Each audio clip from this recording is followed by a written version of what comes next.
In the past, the Hunter region has produced some outstanding mathematic performances. This year was no exception, with 8 primary students recognised for their mathematical wizardry. The competition is held annually by the Newcastle Permanent and the Hunter Institute, and with 206 schools and more than 9,000 students getting in the swing of the competition, the level these top students achieved was extremely high.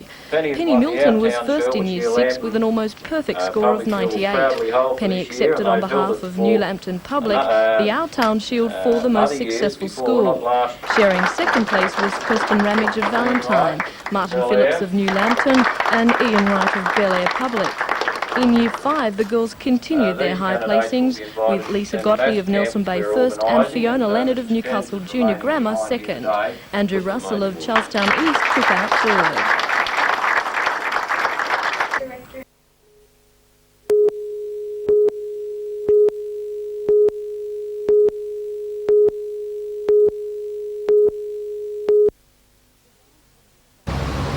The rise is in response to higher charges at hospitals. Family rates on the basic table will increase by 90 cents a week. Top hospital cover will increase by $1.10. Meanwhile, the ancillary rate, which includes services such as dental and optical care, will cost an extra 60 cents a week. NIB has followed the initial move yesterday by Medibank Private. The 2 other major funds, HCF and MBF, have not yet announced their intentions. But General Manager Cole Rogers says NIB is still very competitive.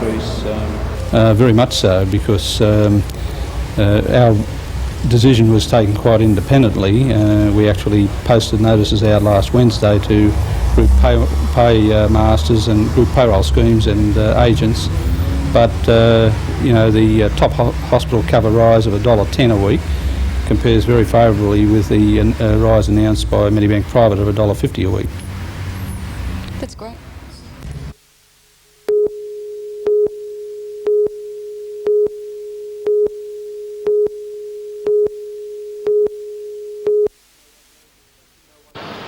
No one knows exactly when the first Singleton cheese was made. It's believed to have been around 1910. Almost 8 decades later, the very last Singleton cheeses were being formed. The Singleton factory is closing down as part of a rationalisation plan by its owner, the Hunter Valley Dairy Co-op.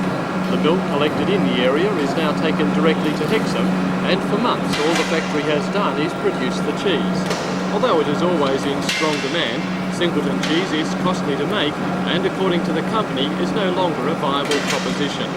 The manpower-intensive process has changed little over the years. The vats are now metal instead of wood, but according to head cheesemaker Brian Garland, the recipe for success is the same. There's a lot of it's still handmade.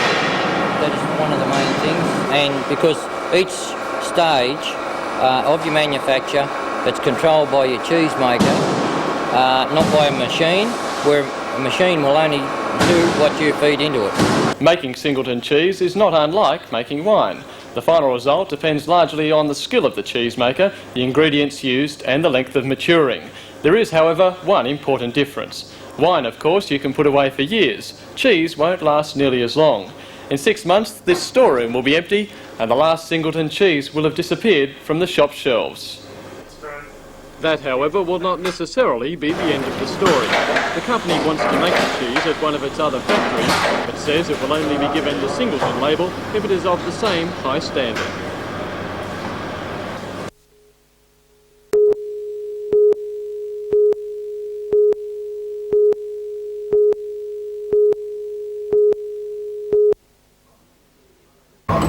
It was the quiet before the storm as the doors opened at TAB offices this morning. At that stage there was plenty of standing room, but by lunchtime the rush was on, and standing in a queue was a popular lunchtime occupation. For many it was a once-a-year fling. Pretty much once a year, I think. It's the Melbourne Cup day game. It's once a year, is enough for me. I've never done it before, I'm just doing it for the Melbourne Cup. Is this a special occasion though today? Not really. Same as any other day. On the Central Coast, those who couldn't make it to the Melbourne Cup enjoyed perhaps the next best thing, an equestrian display staged to music at the Eldora Indoor Equestrian Centre.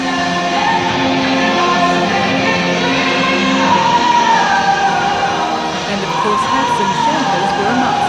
It was a similar story throughout the Hunter. At the Bistro restaurant in Newcastle, fashion was to the fore. A special treat for the clothes-conscious was a fashion parade appearance by Miss Hunter Valley and Central Coast, 19-year-old Katrina Gott from Kilcare Heights. The next two Young model models was an entrant in the Miss Australia quest in aid of the Spastic Centre. On the other side of town, Sinbad's opened its doors at Queen's Wharf for some Melbourne Cup party. 2:40 was drawing near. Soon all eyes were glued to the television for the running of the 1988 Melbourne Cup. Empire Rosa leaps in front. Natsky trying to get to her. Empire Rosa half in front. Natsky won't make it, and the big mare wins. Empire Rose beats Natsky. We won! We came second. This is really good. Did you go with the cup this year? Really well. I got the quinella.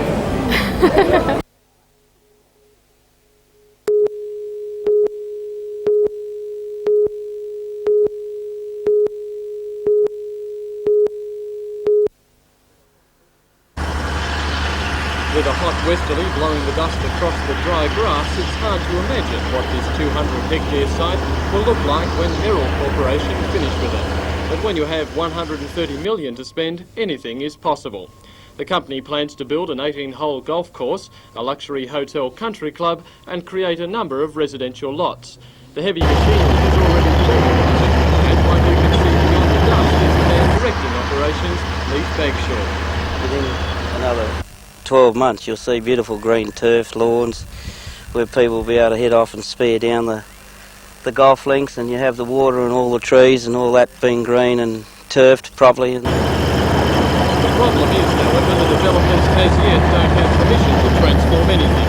The land was rezoned by the state government several weeks ago from rural to tourist. However, it is still up to the Cessnock City Council to give its final nod. Although the council has approved the concept in theory, it has yet to be given detailed plans and has not granted permission for any work now to at a stage start. where council Town at planner its next Bernie meeting on the Mortimer said 30th this afternoon will he was adopt unaware the the developer final had begun, plan, and and it'll go he off to says the it is government for acting Gazette. without council approval. Mr Mortimer says it will be at least a week before council okays stage one of the proposal. Cessnock Mayor Marie Callaghan said she was also unaware work had begun, but will be seeking a full report from the town planning department.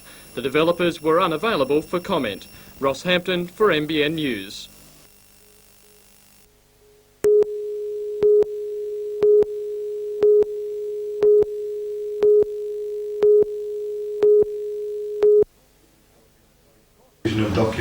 Courses aimed at teaching drivers how to meet their responsibilities under the relevant laws are conducted on a regular basis. The most recent was in Newcastle today. 15 drivers, 9 from the Department of Main Roads and 6 from private industry, spent 8 hours poring over the Dangerous Goods Code, a federal gazette, but one with variations from state to state. They were told about their need to check that any goods considered dangerous are labelled as such, how they are to be stowed, and the compatibility of various substances, which alone may seem innocuous, but be lethal when mixed. However, accidents do happen, such as this spillage of zinc cyanide from a 200-litre drum on a truck on the Mitchell line of road near Singleton in February last year. In this case, the possibility of rain intensified the problem, highlighting the need for drivers to know exactly what to do. Today's examiner was Jim Taylor. Well, the drivers are trained to carry out an immediate response, and that is to call for help.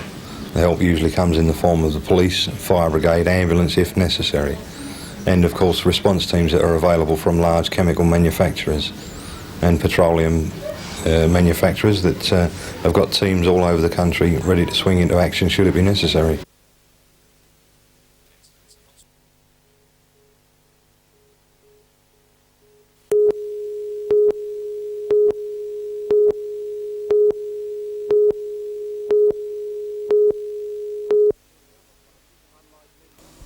Unlike many other blazes in the past few weeks, firefighters say they have no reason to believe this fire was deliberately lit.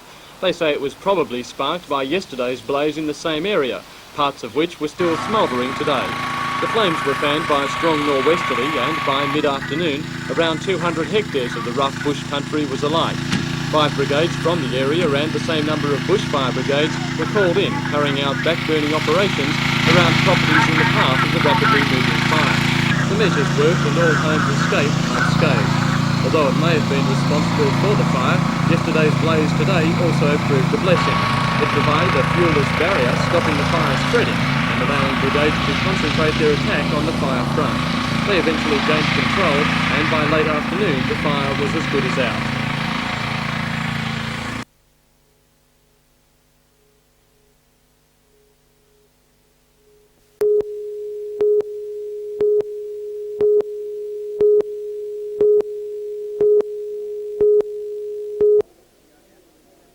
The young athletes had plenty to celebrate after a year of personal bests with state and Australian representation. Adam Quinn won the World Junior Sailboarding title. Joanne Bora was selected in the Under-19 National Netball squad, and Lindsay Ward is in the Australian softball team. One history-breaking athlete was hard to beat. Rachel McQueen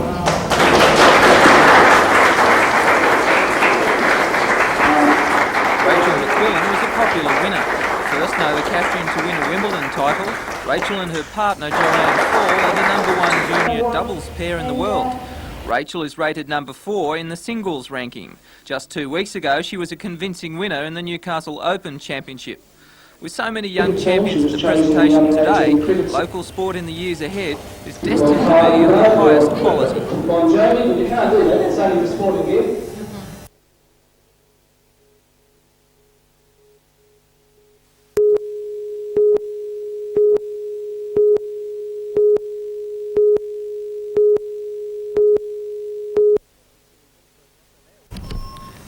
Mayor Welsh, who is also the state member for Swansea, unveiled plans today for a massive development concept for Glendale. Already the site is being prepared for the huge Hooker shopping centre development approved by Lake Macquarie City Council. The Mayor revealed today that a developer has approached Council with a view to creating a city centre complex.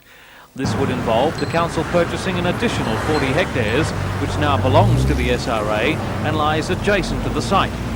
Plans include an entertainment complex which would house 8,500 people, office space, Which could be developed on that site, you think. What would you like to see? Well, we looked at 2 city centres while we were in Toronto, and those were a city administration building as a centre, and then a city building up around that. That's the office blocks and the commercial centre. It was planned and completely planned town planning, and we were very impressed with it. Meanwhile, Lake Macquarie City Council will consider tonight what to do with $126,000 it has saved by scrapping the Bicentennial Marine Study Centre planned for Swansea Channel.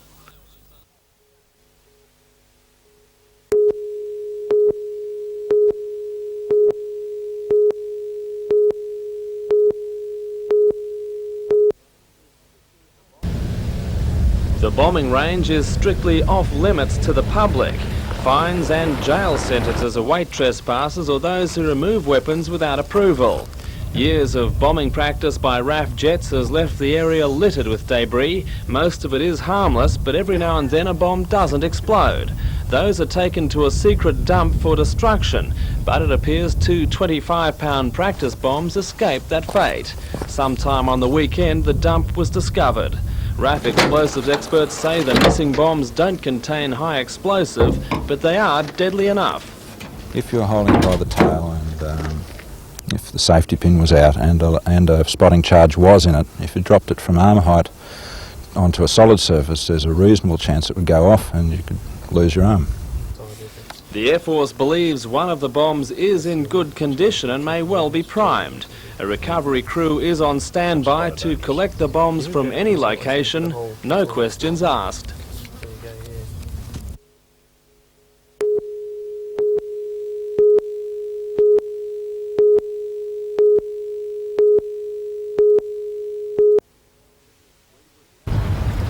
Windward Passage sailed into its home port early today, looking every inch a thoroughbred after a 5.5-week voyage via Hawaii and Fiji.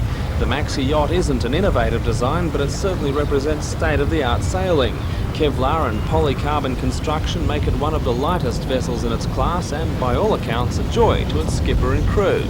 The Herman Frears design has been instrumental in its latest victories in the Windward Cup off Hawaii and more recently in the Big Boat Series at San Francisco.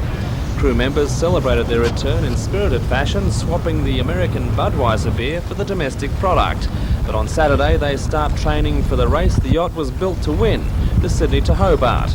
Skipper Jamie Marina has just taken command, but he's a veteran ocean racer, having crewed several Sydney to Hobart winners. He says it's too early to say who will be the challengers next year, but he says none will rival Windward Passage. Oh, we don't care who comes. We'll lick them all, hopefully, you know. She's a good boat.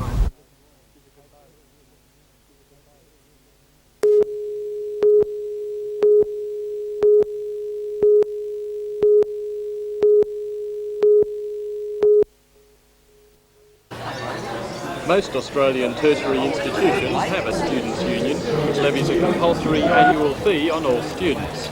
The unions provide and maintain recreation facilities and run the social and sporting sides of the institutions. This year, full-time students at the Hunter Institute paid $143 for those services. Next year, they are facing a fee of $210, an increase which has angered many. They say they have been given no good reason for the rise.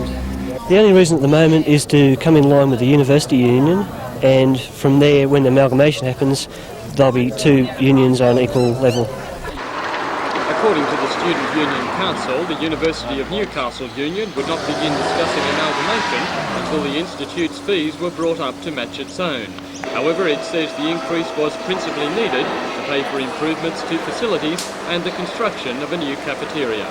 Those students that are very vocal have had a large opportunity, and there's great mechanisms within the union to address and also to put input in about the fee structure. Some students attempted to have the issue debated at the Student Union's annual general meeting today, but were ruled out of order. They say they will now submit a petition containing around 700 signatures to the Institute's governing body, the College Council. They are asking it to allow enrolments without any union fees next year. November 1987. Could I have...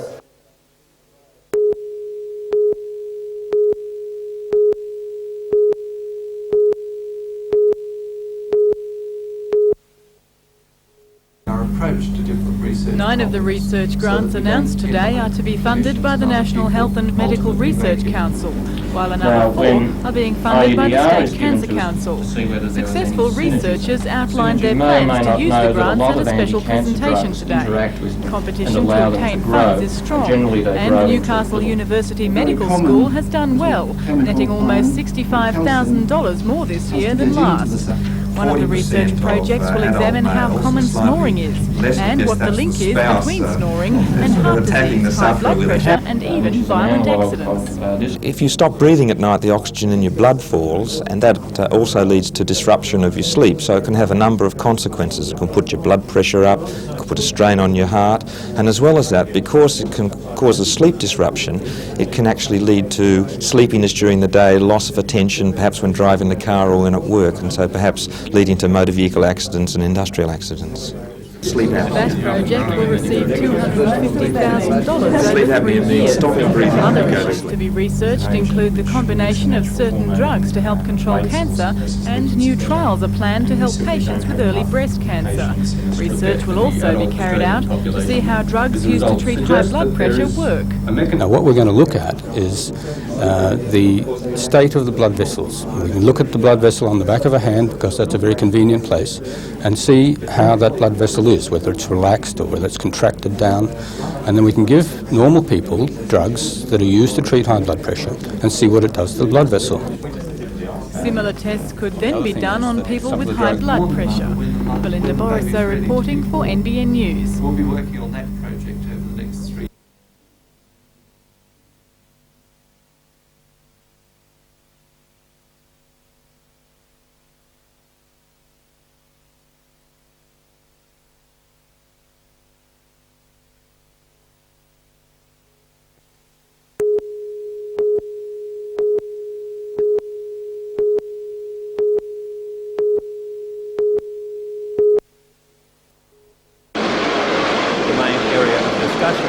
Seminar was the effects of long-haul mining and subsidence. A spokesman for the Mine Subsidence Board told the gathering of new decisions on house construction in mine subsidence areas. Dr. Barry Ritchie of the State Coal Association says today's discussions have helped to break down the barriers currently existing between the coal industry and residents of affected areas. I think the important thing that has come out of today is that it's opened up the way in which those concerns can be properly addressed, so that a number of questions, for example, that have been put will be answered by the government departments quickly, and people will get the answers that they're looking for. Well, unexpectedly, State Mineral Resources Minister Neil Pickard didn't attend the gathering, disappointing some concerned residents who wanted to question the minister on the yet-to-be-released day report into long-wall mining under residential areas. It's been a long time now, and we're very concerned that we need to know the information that's in the report and the recommendations that are there, and we still haven't heard when it's going to be released. We were hoping that today might have brought some indication of the date of the release of that document. In total? Yes, that's a...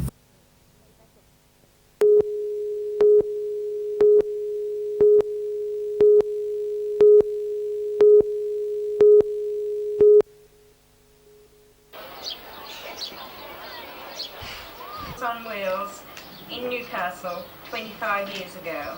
When I was a child, my speech, feelings and thinking were all those of a...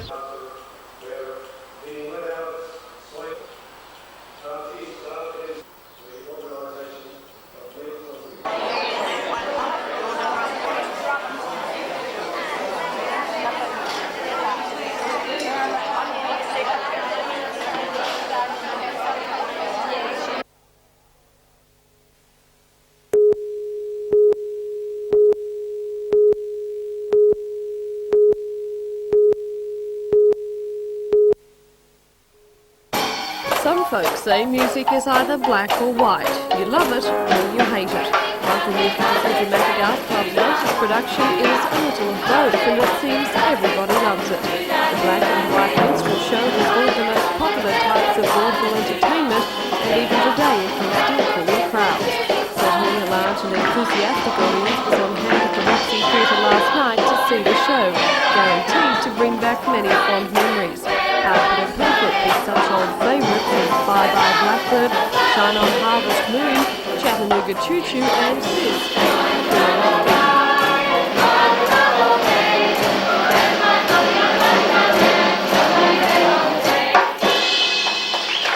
With a cast of 15 performers along with a very talented mouth organist Dennis Wilson, the show brought back the cream of vaudeville. Not only with the well-known songs, but with a bit of stand-up humour as well. Why? I said, why did the mouse leave home? I don't know. Why did the mouse leave home? Because his father was a rat.